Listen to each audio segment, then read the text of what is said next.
Good morning mga kapobre. Ako nakapalaod. May pumalaod kanina, umuwi din kasi ang lakas ng hangin kanina. Malaki ng alon. Malakas ang ulan. Sobrang lakas pala. Papunta na sana ako kanina kaso lang lumakas yung hangin. Saka ulan. Kaya nag-aayos lang ako sa yung katig ko pinalitan ko. Pinalitan ko yung katig ko ng plastic.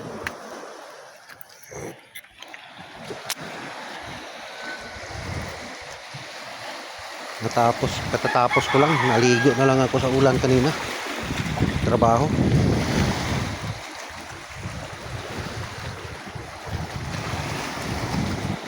Kasi bulok na talaga yung isang katig.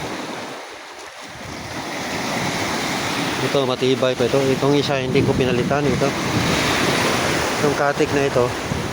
Ito yung katig doon sa kabila. Nilipat ko dito kasi kawayan ito.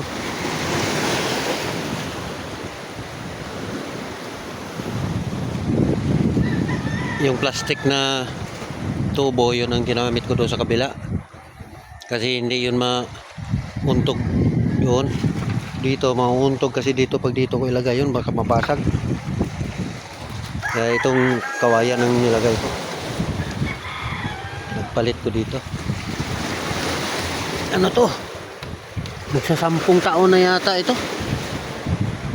Magsampo na nga yan. Yung kawayan na yan. Matibay pa rin.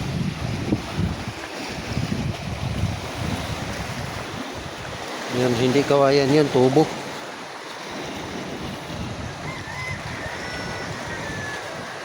Kinabitan ko na kanina kasi hindi naman rin nakapalaod. Ay, ito na lang ginawa ko.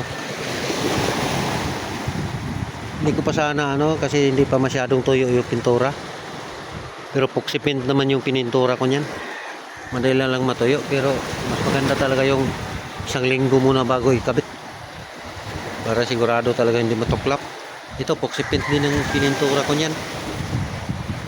Yung tagal-tagal na yan. Siguro nasa mga 3 beses ko na pininturahan yan ulit.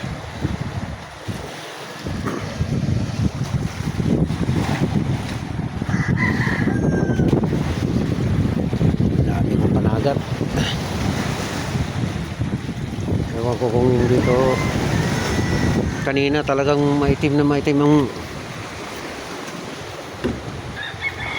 laod. Sobrang lakas ng hangin. May batil dito, taga Socorro. Dito nagtambay sa amin.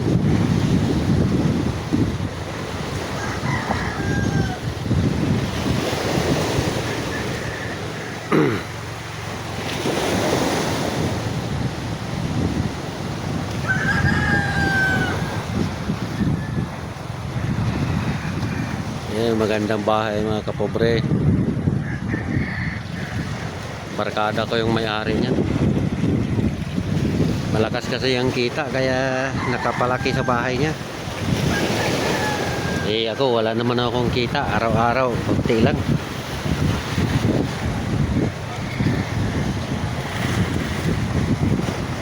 Konti lang ang kita. Nandito lang mga kapobre.